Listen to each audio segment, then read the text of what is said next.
अनाथ लड़की की कहानी। सेठ पुरुषोत्तम दास पूना की सरस्वती पाठशाला का मुआयना करने के बाद बाहर निकले तो एक लड़की ने दौड़कर उनका दामन पकड़ लिया। सेठ जी रुक गए और मोहब्बत से उसकी तरफ देखकर पूछा, क्या नाम है? लड़की ने जवाब दिया, रोहिणी। सेठ जी ने उसे गोद में उठा लिया और बोले, तुम्हें कुछ इनाम मिला? लड़की ने उनकी तरफ बच्चों जैसी गंभीरता से देखकर कहा, तुम चले जाते हो, मुझे रोना आता है, मुझे भी साथ लेते चलो। सेठ जी ने हंसकर कहा, मुझे बड़ी दूर जाना है, तुम कैसे चलोगी? रोहिणी ने प्यार से उनकी गर्दन में हाथ डाल दिए और बोली, जहाँ तुम जाओगे वहीं मैं भी चलूंगी, मैं तुम्हारी बेटी होंगी।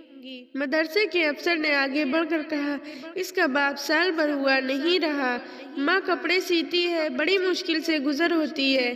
सेठ जी के स्वभाव में करुणा बहुत थी, यह सुनकर उनकी आंखें भर आई। उस भोली प्रार्थना में वह दर्द था जो पत्थर से दिल को पिघला सकता है। बेकसी और यतीमी को इससे ज्यादा दर्दनाक ढंग से जाहिर करना नामुमकिन था। उन्होंने सोचा, इस नन्हे से दिल में न जाने क्या अरमान होंगे और लड़कियां अपने खिलौने दिखाकर कहती होंगी, ये मेरे बाप ने दिया है। वह अपने बाप के साथ मदरसे आती होंगी, उसके साथ मेलों में जाती होंगी और उनकी दिलचस्पियों का जिक्र करती होंगी। यह सब बातें सुनकर इस भोली लड़की को भी ख्वाहिश होती होगी कि मेरे बाप होता। माँ की मोहब्बत में गहराई और आत्मिकता होती है जिसे बच्चे समझ नहीं सकते। बाप की मोहब्बत में खुशी और चाव होता है जिसे बच्चे खूब समझते हैं।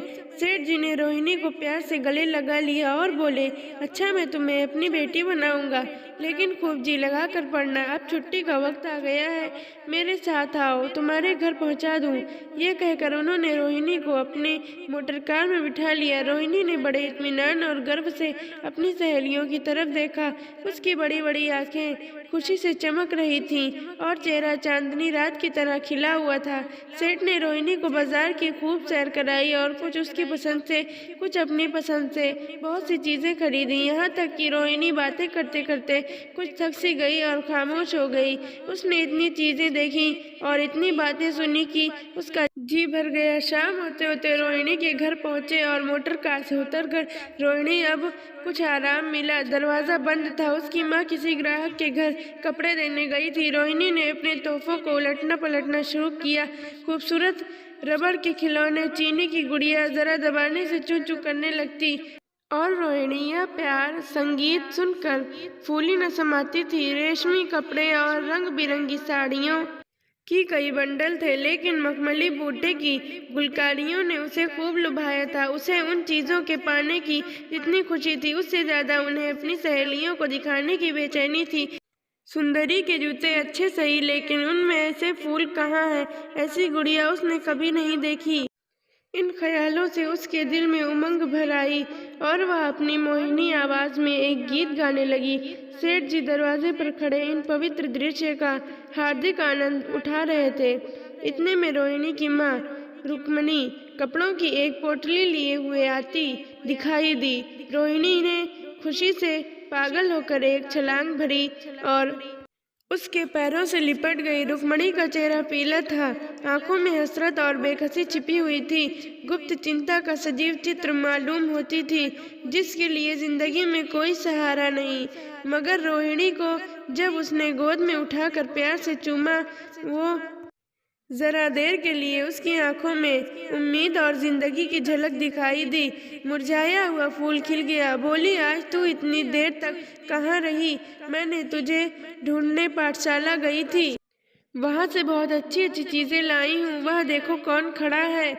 माँ ने सेठ जी की तरफ ताका और लजाकर सिर झुका लिया। बरामदे में पहुँचते ही रोहिणी माँ की गोद से उतरकर सेठ जी के पास गई और अपनी माँ को यकीन दिलाने के लिए भोलेपन से बोली, क्यों, तुम मेरे बाप हो ना? सेठ जी ने उसे प्यार करके कहा, हाँ, तुम मेरी प्यारी बेटी हो। रोहिणी ने उनसे मुंह की तरफ याचना भरी आंखों से देखकर कहा, अब तुम रोज यहीं रहा करोगे? सेठ जी ने उसके बाल सुलझा कर कहा, मैं यहाँ रहूँगा तो काम कौन करेगा? मैं कभी कभी तुम्हें देखने आया करूँगा, लेकिन वहाँ से तुम्हारे लिए अच्छी अच्छी चीज़ें भेजूँगा। रोहिणी कुछ उदास सी हो गई।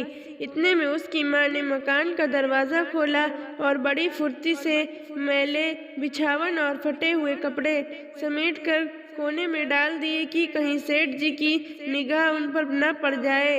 यह स्वाभिमान स्त्रियों की खास अपनी चीज़ है।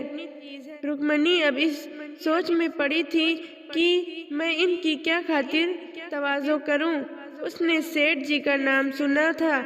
उसने पति हमेशा उनकी बड़ाई किया करता था। वह उनकी दया और उदारता की चर्चाएं अनेकों बार सुन चुकी थी। वह उनके अपने मन का देवता समझती थी। उसे क्या उम्मीद थी कि कभी उसका घर भी उसके कदमों से रोशन होगा, लेकिन आज जब वह शुभ दिन संयोग से आया है तो वह इस काबिल भी नहीं कि उन्हें बैठने के लिए एक मोढ़ा दे सके। घर में पान और इलायची भी नहीं है। वह अपने आंसुओं को किसी तरह से रोक सकी। आखिर जब अंधेरा हो गया और पास के ठाकुर द्वारे से घंटों का और नगाड़ों की आवाज़ आने लगी तो उन्होंने ज़रा ऊंची आवाज़ में कहा, बाई जी, अब मैं जाता हूँ। मुझे अभी यहाँ बहुत काम करना है। मेरी रोहिणी को कोई तकलीफ ना हो। मुझे जब मौका मिलेगा उसे देखने आऊँगा।